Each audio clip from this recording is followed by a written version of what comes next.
falar um pouco sobre a Igreja Católica, em especial a Igreja das últimas décadas. Você falou em alguma palestra que deu que a teologia da libertação, que ainda hoje é um flagelo na igreja, ela decorre de uma heresia modernista. Sim. Que heresia modernista é essa? Olha, Bruno, eu acho que as pessoas... É compreensível porque muitas pessoas acabam não se aprofundando. Eles acham que a teologia de libertação é o único problema. Mas a teologia de libertação é um dos problemas. Eu não digo que é o seu caso, estou dizendo que há pessoas que acham isso. Porque há muitas correntes progressistas e dentro da teologia de libertação há muitas linhas também. Mas ela é o fator mais visível, por exemplo, na América do Sul. Por que eu disse que a teologia da libertação tem origens anteriores na heresia modernista?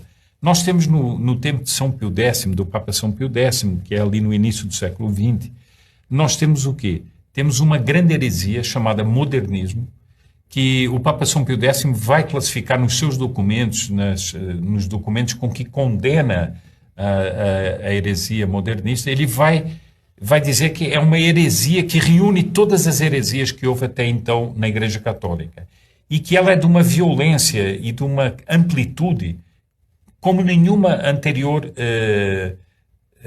heresia tinha sido. E que ela vai tentar atingir o cerne da Igreja Católica.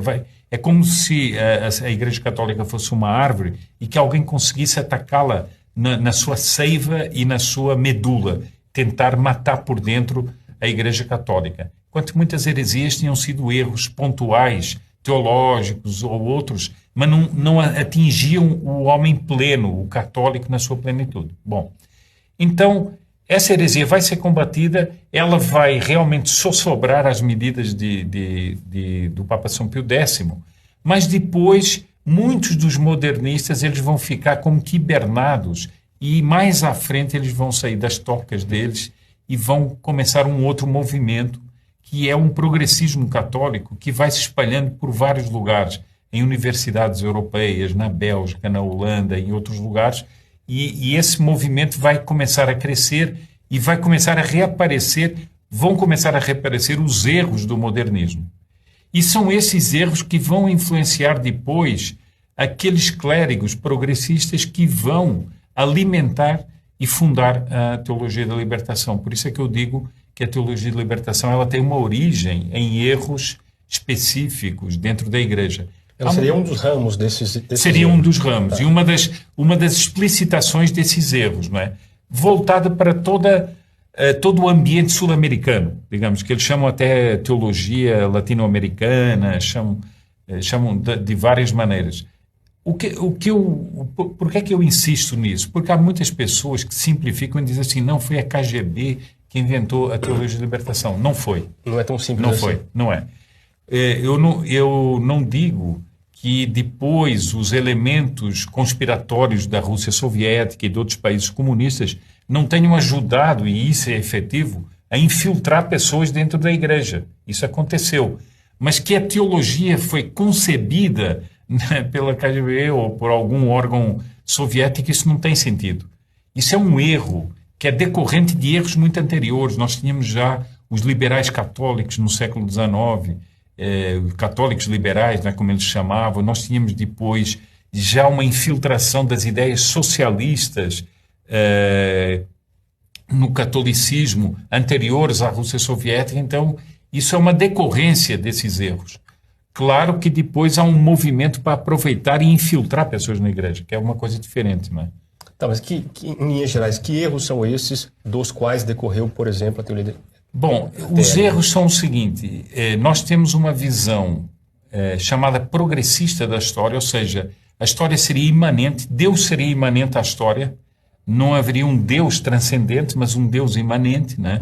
E o percurso da história seria a revelação desse próprio Deus, e não a revelação da Escritura de um Deus transcendente e criador. Então nós teríamos uma religião imanente, uma religião evolutiva, por isso sem princípios morais fixos, segundo conforme a natureza humana iria evoluindo, também iria evoluindo a moral. É isso que nós vemos no progressismo atual. Ah, não, porque a sociedade mudou, então a moral tem que mudar. Porque o homem mudou. Não, mas isso não é o ensinamento do nosso Jesus Cristo. O Senhor Jesus Cristo tem o seu ensinamento imutável, há os mandamentos que são imutáveis. Então, nós temos essa concepção imanente da religião e uma concepção, portanto, progressista e evolutiva. Mas nós temos mais. Temos uma igreja voltada para o material, em que a situação, por exemplo, dos pobres, a situação social, etc., é concebida do ponto de vista, muitas vezes, marxista, e não do ponto de vista evangélico. Então tenta-se fazer uma mescla entre o Evangelho e Marx. E isso é um erro profundo, porque Nosso Senhor veio pregar verdades eternas, princípios e espirituais, em que a pobreza era tratada como ela é, como uma circunstância, mas era tratada como? Com a caridade cristã, e não como uma espécie de valor classista, como fazem os marxistas. Mas há mais. Os teólogos da libertação vão negar a sociedade hierárquica. Eles dizem que é preciso haver uma sociedade igualitária. Ora, isso é um erro fundamental, porque nós temos uma criação feita por Deus hierarquicamente, né? Desde os anjos até aos homens, aos animais, aos minerais, etc., há uma hierarquia. E a teologia de libertação e outras teologias progressistas, eles falam do mal, que é um mal social, que seria a desigualdade. Não é uma desigualdade abrupta, é uma desigualdade harmônica. Mas a sociedade tem que ser desigual. Nós somos aqui duas pessoas. Nós não somos iguais.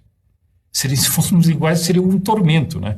Porque você não teria as suas ideias, eu não teria as minhas, você não teria a sua personalidade. E a riqueza do mundo está exatamente nessa imensa variedade. E eles negam isso e querem uma sociedade igualitária, uma sociedade sem propriedade. O Dom Pedro Casaldáliga, que é um bispo de São Félix do Araguaia, já faleceu, mas era um dos expoentes da teologia de libertação, dizia num dos seus livros: malditas todas as cercas. Ou seja, a propriedade não existe. Mas como? Tem os mandamentos da lei de Deus que falam da propriedade. Como não existe? E a propriedade é inerente ao homem. Ela é inerente à condição humana. E ela é inerente também à liberdade humana.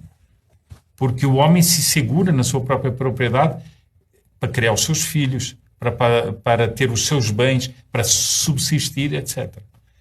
Então, esses erros são alguns dos erros dessa teologia de libertação ou dessas correntes progressistas. Fora outros erros teológicos. Bom,